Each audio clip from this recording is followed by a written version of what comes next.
In this lesson, we're going to learn about two types of mates, the rack and pinion mate and also the linear coupler mate. Let's open up an assembly from your Chapter 7 folder. Let's look at top-level assemblies and open up the rack and pinion mate assembly. Sometimes in your SOLIDWORKS assemblies, you might only have a schematic representation of the parts involved. For this rack and pinion, I do not have a detailed pinion gear, nor do I have a detailed rack gear. I'm just going to represent them as a couple of parts in my assembly that allow motion.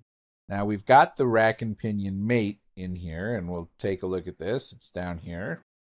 And let's take a look at the motion that it provides us. If I spin the gear, the rack goes that way. If I spin it the other way, the rack goes the other way.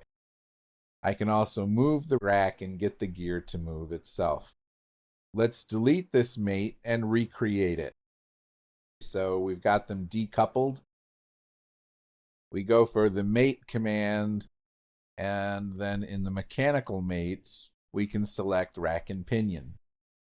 Now in the rack, let's select a face, but SOLIDWORKS is telling us that the selected entity is not valid for current mate type. It turns out that what it wants in this first selection box is an edge in the direction of motion. The icon here seems to indicate a face, but just as long as you understand that it really wants an edge in the direction of motion. And then the pinion gear. Okay, again, I can't just select any old face. I'm probably going to have to select the cylindrical face where this rotates.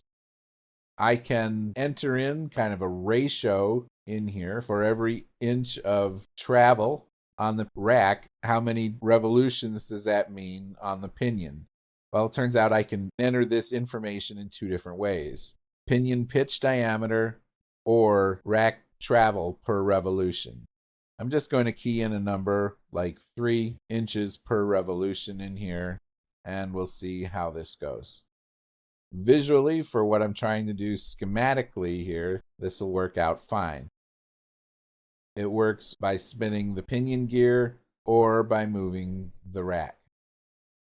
Well, I said we were going to take a look at two types of mates, and that's all we need to look at with the rack and pinion mate. The next type of mate is the linear coupler.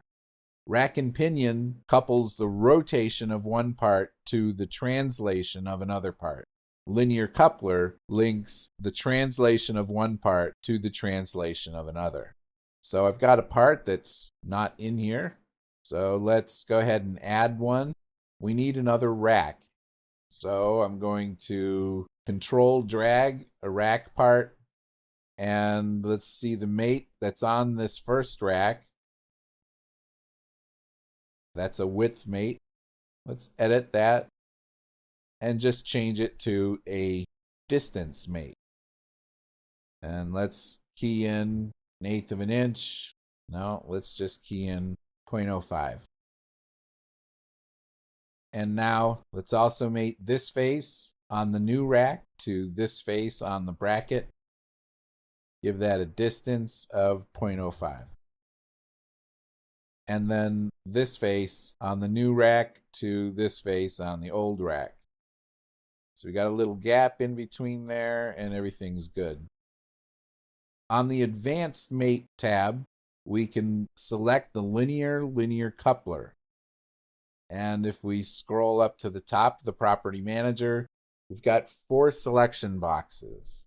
The entity to mate, we'll select this one first. Notice it skips a box, so it wants us to select the 2 separate entities to mate.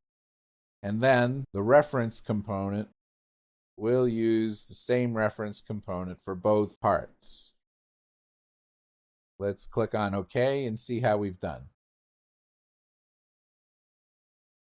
Well, we gave them the same numbers, so they're moving together.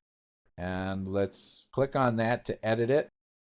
Ratio of 1:1. So if we reverse that now and click on OK, now they should be going backwards from one another. We could also do something like 1 to 1/2 and turn off the reverse.